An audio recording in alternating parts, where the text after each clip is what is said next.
Baik, makasih ya. Jadi saya ulang lagi ya. Di dalam silogisme itu, jadi silogisme itu ya adalah mana ini? Jadi silogisme itu adalah penyimpulan ya dua proposisi ya. Nah, proposisi silogisme itu ada silogisme kategoris dan silogisme hipotesis. Itu semua bergantung dari bentuk proposisinya. Kalau silogisme kategoris, kan kategoris itu tanpa syarat ya, nggak ada syaratnya.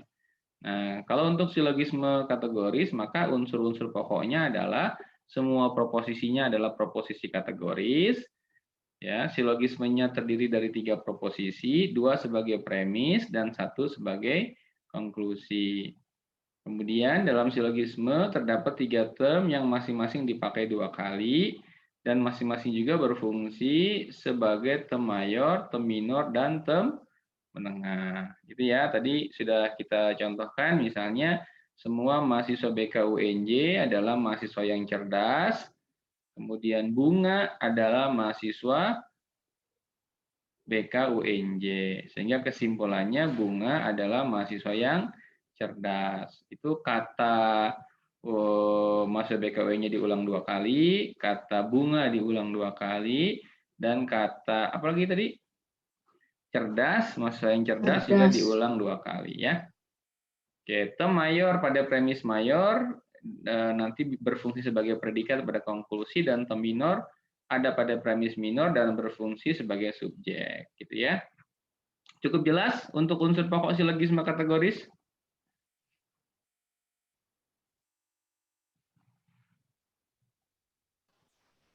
Jelas, Pak. Jelas ya. Ada pertanyaan untuk ini tidak?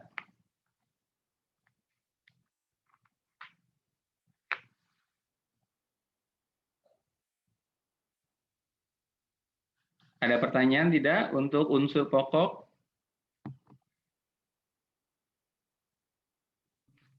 Enggak, Pak. Ada ya. Nah, Anda perlu ketahui juga ya bahwa silogisme kategoris itu ada yang bentuknya standar, ada yang bentuknya tidak standar. Ya kan kalau Anda bercakap-cakap sehari-hari kan seringkali kan nggak standar ya. Nggak seperti apa namanya kita tata kalimat tulisan gitu ya.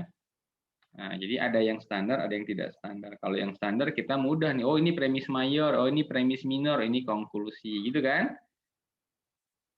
Nah, tapi dalam situasi percakapan sehari-hari seringkali bentuknya tidak standar. Nah, ada ya tidak standarnya tuh beberapa bentuknya gitu ya. Kenapa tidak standar? Nah, seringkali itu kalimatnya apa namanya tidak baku lah gitu kan. Jadi misalnya kalau ada kalimat mereka yang dicekal adalah yang suka bolos. Kamu kan rajin kuliah, jadi mengapa takut dicekal gitu kesimpulannya gitu kan? Itu kan bentuknya tidak standar tuh. Jadi kalau kalau yang standar itu kan proposisi itu kan ada subjek, ada predikat gitu kan? Tadi itu ingat ya, pasti setiap term diulang 2 kali. Nah, ini nih sebenarnya sih ya ini silogisme kategoris, cuma bahasanya ya tidak baku. Kalau kita buat baku tuh jadi begini. Jadi mereka yang dicekal adalah yang suka bolos. Itu mereka yang dicekal itu bisa kita ganti dengan semua yang dicekal, maksudnya gitu kan? Nah, semua yang dicekal adalah mahasiswa yang suka bolos. Kamu adalah mahasiswa yang suka bolos. Gitu kan? Jadi kamu tidak dicekal. Nah, gitu kan? Jadi kalimat yang apa proposisi yang betulnya begitu. Baru kenapa kamu harus takut gitu kan harusnya ya. Seringkali kita kan buatnya nggak standar. Nah, itu. Nah, yang kedua memang ada yang hilang. Kalau tadi tuh premis mayor, premis minor, kesimpulannya lengkap. Cuma kalimatnya tidak baku, berantakan lah ya. Tapi yang kedua, ini ada yang hilang gitu ya. Apanya yang hilang? Nah, yang hilang itu bisa jadi ya hilang premis mayornya. Nah, yang ini kalau hilang ini nih kalau ada yang hilang nih, ini yang disebut dengan apa? Anti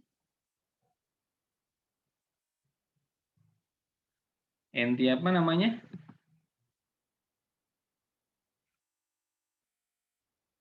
Antimema ya. Bentuk di mana bagiannya ada yang hilang tuh. Nah, antimemanya itu bisa saja antimema karena hilang premis mayornya gitu. Tahu-tahu ada orang bilang begini, dia kan presiden, atau dia adalah presiden. Jadi dia punya hak prerogatif tuh untuk menentukan menterinya, gitu kan? Jadi ada premis minor, ya, ada kesimpulan premis mayornya nggak ada. Nah, kita bisa duga nih, ini premis mayor kan? Kalau ada dia adalah presiden, dia tuh, berarti kan tuh spesifik minor tuh kan ya. Terus ada kesimpulan, jadi dia punya hak prerogatif untuk menentukan menterinya. Nah, apa yang hilang? Yang hilang premis mayornya. Mestinya premis mayornya berbunyi, semua presiden punya hak prerogatif untuk menentukan menterinya. Gitu kan? Dia adalah presiden. Nah, sehingga dia punya hak prerogatif untuk menentukan menterinya. Gitu. Itu barusan. Ada antimema ya, ada premis mayor yang hilang. Kadang premis minor yang hilang. Ya, kadang premisnya ada, dua-duanya kesimpulannya nggak ada gitu ya. Nah, gitu ya, atau hanya ada satu proposisi saja. Nah, gitu ya, itu antimema.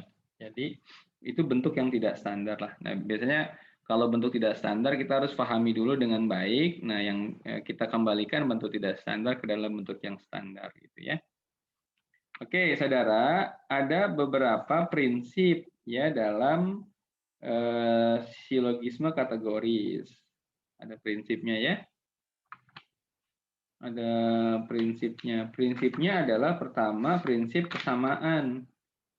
Ya, prinsip kesamaan. Yang kedua adalah prinsip perbedaan. Jadi kalau sama A sama dengan B sama dengan C, maka ya A sama dengan C gitu. Jadi atau prinsip perbedaan.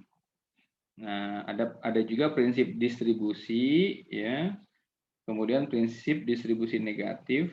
Saya kira ini bagian yang sudah kita pernah bahas, jadi saya nggak bahas lagi. Nah, lalu yang penting ini adalah menguji kesahihan silogisme. Jadi ada hukum-hukum ya silogisme yang harus Anda pahami gitu di dalam memvalidasi ya, menentukan apakah sebuah silogisme ini silogisme yang sahih atau bukan. Nah, ada hukum yang berkaitan dengan termnya, ada hukum yang berkaitan dengan proposisinya. Ya, ada yang berkaitan dengan katanya, ada yang berkaitan dengan kalimatnya, gitu kan? Yang berkaitan dengan term itu apa? Satu, jumlah term dalam silogisme itu ada 3 dan diulang 2 kali. Tuh, satu ya. Kalau nggak begitu berarti nggak sahih. Ya Pak iya? Misalnya nih, Ya, Pak. misalnya semua manusia pasti mati. Andi adalah anak kesayangan mama. Kesimpulannya? Andi pasti mati gitu. Benar nggak tuh?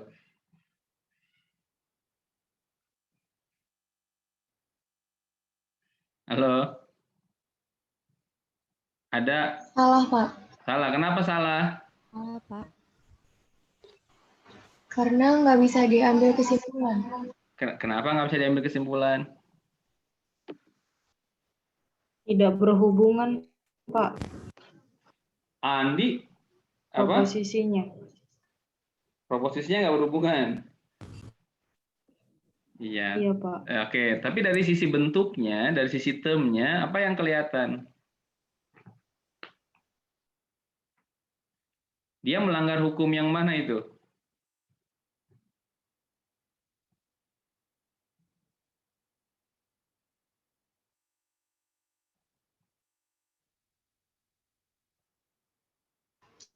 Jumlah term, Pak. Iya, jumlah termnya, ya kan? Itu jumlah termnya berapa? 1. Jumlah termnya berarti 4 dong. Semua manusia 1, pasti mati 2, ya kan? Kemudian Andi 3, adalah anak kesayangan mama 4 tuh, ya kan? 4 term dia ya, padahal ya dalam silogisme itu harus 3 ya, dan diulang masing-masing 2 kali. Kalau semua manusia 1 pasti mati 2, Andi 3 adalah manusia. Udah tadi kan sama tuh ya, manusia udah disebut. Iya nggak? Terus kesimpulannya Andi udah juga disebut, pasti mati. Udah disebut sebelumnya gitu. Ngerti ya? Jadi kalau tadi itu bentuk yang tadi itu ya tidak sahih karena apa? Karena jumlah termnya tidak 3, tapi jumlah termnya adalah 4 gitu. 4. Melanggar hukum yang pertama berkaitan dengan term ya. Nah, yang kedua ya, term menengah tidak boleh ada dalam kesimpulan. Nah, ya. Tadi tuh semua manusia pasti mati, Andi adalah manusia. Tuh, yang sama yang mana tuh? Manusia ya. Nah, premis mayor dan premis minor itu yang sama manusia. Maka dalam kesimpulan manusianya hilang. Jadi Andi pasti mati. Gitu ya. Nah, harus begitu. Kalau ada premis misalnya semua manusia pasti mati. Andi adalah manusia, gitu kan? Andi adalah manusia. Maka Andi adalah manusia. Maka atau jangan Andi adalah manusia deh, apa tuh? Maka yang keduanya tidak semua makhluk hidup adalah manusia, misalnya gitu ya. Nah, gitu. Maka kemudian di dalam kesimpulan ya si manusianya muncul lagi. Nah, itu juga nggak sahih ya. Jadi karena itu nanti akan berakibat apa namanya melanggar hukum 1 juga. Jadi nanti teman tengahnya malah diulang 3 kali, ya kan? Nah, itu pasti nggak betul. Jadi teman tengah tidak boleh ada dalam kesimpulan. Oke, yang ketiga, term subjek minor dan atau term predikat mayor pada kesimpulan tidak boleh lebih luas dari term-term yang sama pada premisnya. Tidak boleh lebih luas. Jadi kalau misalnya di premisnya dia partikular, ya, maka nanti kesimpulan tidak boleh jadi universal. Paham nggak?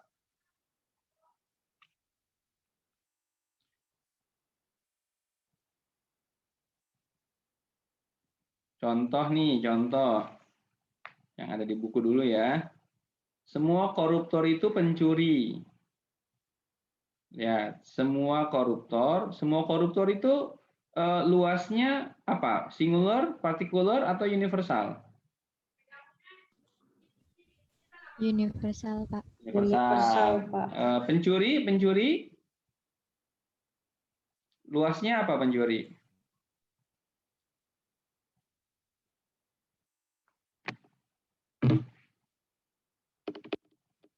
Pencuri ini kan term predikat ya. Luasnya apa luasnya? Singular, partikular, atau universal? Singular, Pak. Singular. Pencuri masa singular? Semua koruptor itu pencuri. Pencuri memberikan pengakuan kepada semua koruptor, itu kan? Berapa banyak tuh pengakuan yang diberikan kepada semua koruptor? Sebagian. Sebagian lagi kan ada untuk pencuri motor, ya kan? Ada untuk pencuri hati, ya enggak? Halo. Kalau universal habis dong, nggak ada lagi pencuri selain semua koruptor. Ingat ya, ingat lagi pembahasan kita mengenai luas wilayah predikat ya, term predikat. Oke, jadi semua koruptor itu universal. Pencuri itu adalah luas wilayahnya adalah partikular. Catat ya. Semua politikus itu bukan koruptor. Semua politikus itu apa? Luas wilayahnya.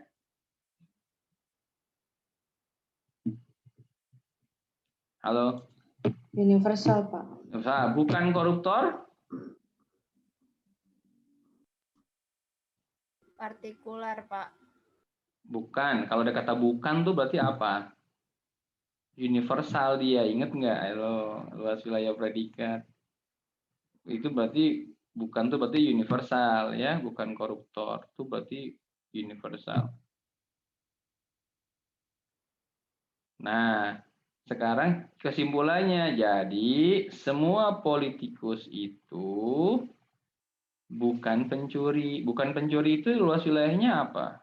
Kalau semua politikus lah, semua politikus kan universal, oke. Di dalam premisnya politikus itu universal juga ya. Kan semua politikus itu bukan koruptor kan? Oke, itu masih bisa diterima, tidak lebih luas kan? Jadi di kesimpulan subjeknya universal, di premis dia universal. Di kesimpulan ya si predikatnya itu bukan pencuri, itu universal. Ada kata bukan pencuri ya, kan itu universal. Tapi pada saat di premis dia adalah partikular. Nah, itu nggak boleh. Tidak boleh luas apa namanya subjek atau predikat di kesimpulan lebih luas daripada luas subjek predikat di premis. Anda bisa pahami sampai sini?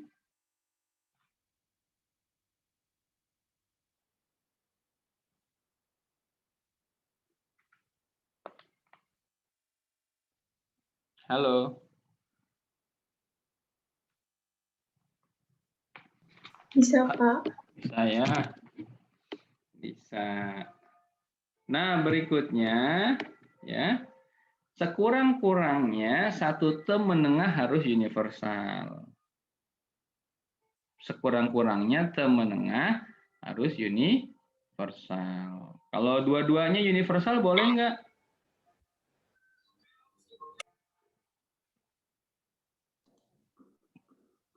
Halo? Boleh, Pak. Boleh. Kalau dua-duanya partikular?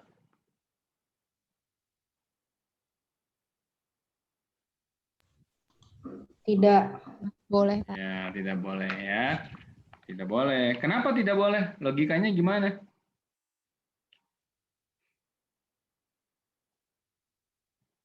Kenapa harus ada yang universal itu? Sistem menengah itu?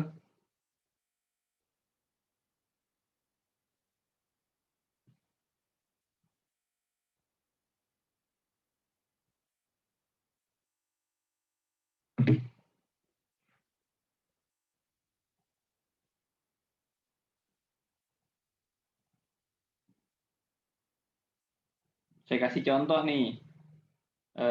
Semua manusia pasti mati. Andi adalah manusia. Halo? Iya, Pak. Ya, kalau semua manusia pasti mati, itu tem menengahnya apa? Semua manusia, Pak. Semua manusia, ya manusia ya. Kalau di subjek, kalau di premis mayor, semua manusia pasti mati, itu luas wilayahnya singular, partikular, atau universal? Universal, Pak. Universal. Universal. Kalau di premis minor,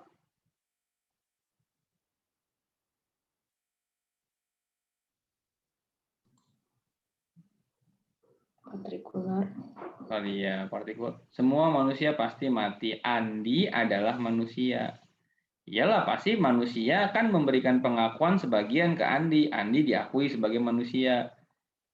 Tapi kan sebagiannya lagi kan buat Devina, buat Basma, buat saya, ya kan? Kalau universal misalnya habis dong hanya untuk Andi, yang lain nggak kebagian manusia. Kasihan amat kita nggak diakuin manusia karena udah habis untuk Andi doang gitu kan. Universal ya, inget tuh ya. Jadi kalau posisinya yang satu universal, yang satu partikular, nah itu memang harus ada yang universal karena nanti apa? Dia apa namanya? Kelihatan jelas hubungannya gitu ya.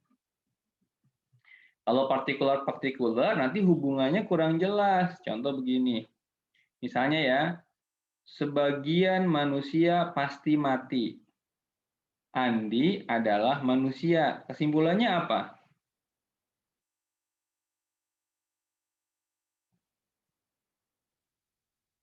Sebagian manusia pasti mati. Andi adalah manusia. Kesimpulannya apa? Andi belum tentu mati, Pak. Iya kan? Anda mau bilang, kan itu kan pasti mati disebutnya gitu kan? Tapi kan ini sebagian. Anda bingung deh tuh kan? Apa Andi masuk sebagian yang mana nih? Sebagian yang pasti mati, apa sebagian yang nggak dijelaskan? Nah, jadi nggak bisa diambil kesimpulan gitu, paham nggak? Paham, Pak. Ya gitu Paham, ya. Pak. Jadi salah satunya harus ada yang universal. Oke, sekurang-kurangnya satu term menengah harus universal. Nah, kemudian ini berkaitan dengan proposisi, dengan kalimatnya ya. Nah, jika kedua premis afirmatif, maka kesimpulannya harus afirmatif. Afirmatif itu apa sih?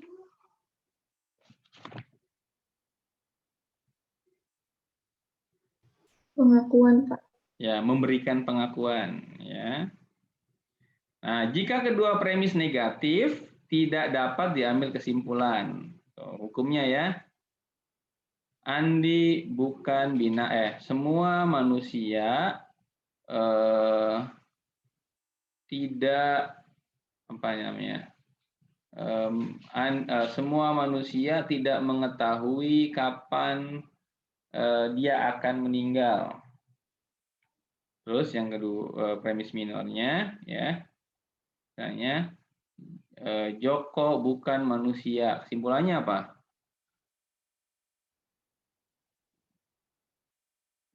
Kesimpulannya apa? Nggak bisa ya, nggak bisa diambil kesimpulan. Kenapa? Karena premisnya dua-duanya negatif. Kalau premisnya dua-duanya negatif, nggak bisa diambil kesimpulan. Dengan kata lain, nggak ada hubungannya gitu ya. Paham sampai sini? Halo?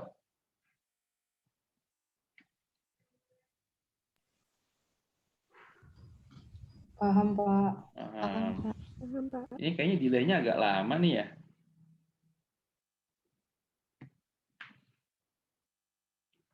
Oke, yang ketiga sekarang, jika salah satu premis negatif, maka kesimpulannya harus negatif. Ya, cukup jelas lah ini kan. Apakah itu premis mayornya negatif atau premis minornya negatif, salah satunya negatif, maka kesimpulannya harus negatif. Yang keempat, sekurang-kurangnya satu premis harus universal.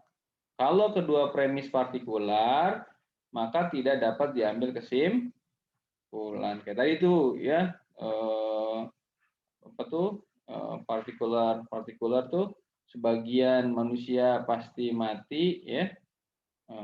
Kemudian Andi adalah manusia. Nah, itu nggak bisa tuh diambil kesimpulannya karena partikular dua-duanya ya. Halo? Jelas ya? Jelas. Jelas, Pak. Jika salah satu premis partikular, ini salah satu premis itu berarti premis mayor dan premis minor kan? Ya, jika salah satunya ya partikular, maka kesimpulannya harus partikular. Pasti itu ya. Jadi kalau salah satu premisnya partikular, pasti kesimpulannya partikular. Ya. Baik, sampai sini dulu ya. Ada pertanyaan tidak untuk hukum silogisme ini? Silakan.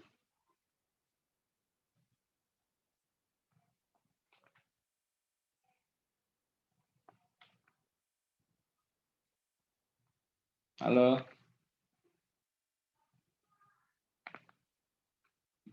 Halo. Apakah ada pertanyaan?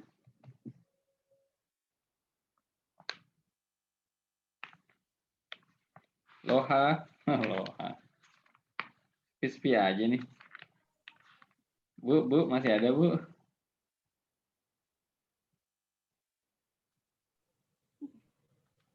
Halo.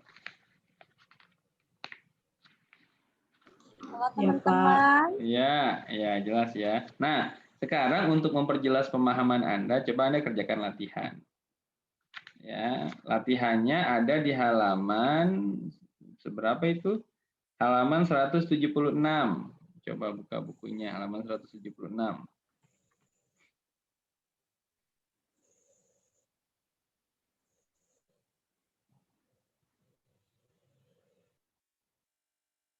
Halo, sudah? Halo? Ya, Sudah, Pak. Nah, yang Anda kerjakan adalah Ya, Pak, sudah, nomor Pak. 1C. 1C. Jadi yang diagram Venn nggak usah. Yang diagram Venn nggak usah, yang figur modus nggak usah. Jadi langsung saja periksa menggunakan hukum-hukum silogisme.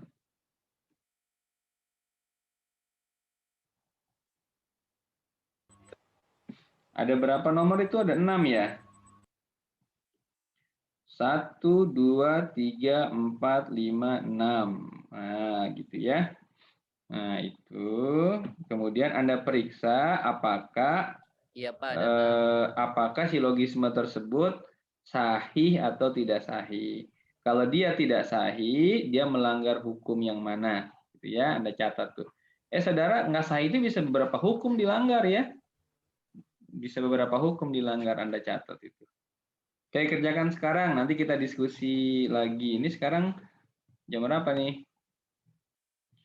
14.02. Oke, Anda mengerjakan cukup 15 menit.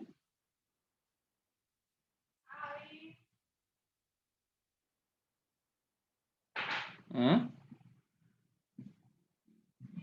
20 menit deh, 20 menit ya. 20 menit Anda kerjakan, setelah itu nanti saya kasih link lagi untuk kita bergabung di kelas ini ya. Sekarang sementara saya bubarkan dulu, oke? Oke enggak? Kang Babay, oke enggak Kang Babay?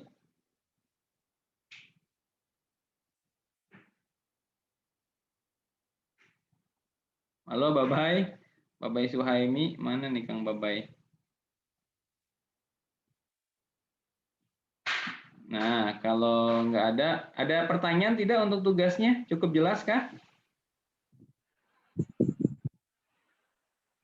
Tugas jelas?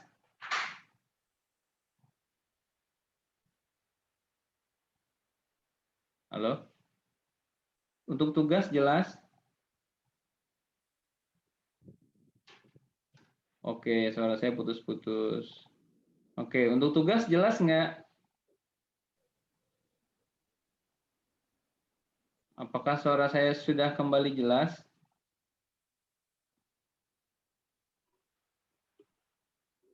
Belum? Teman-teman, apakah tugasnya sudah jelas?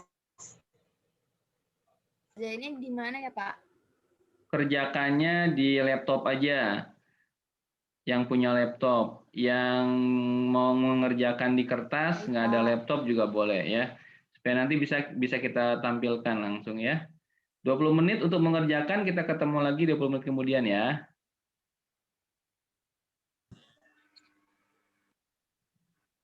Oke, selamat mengerjakan.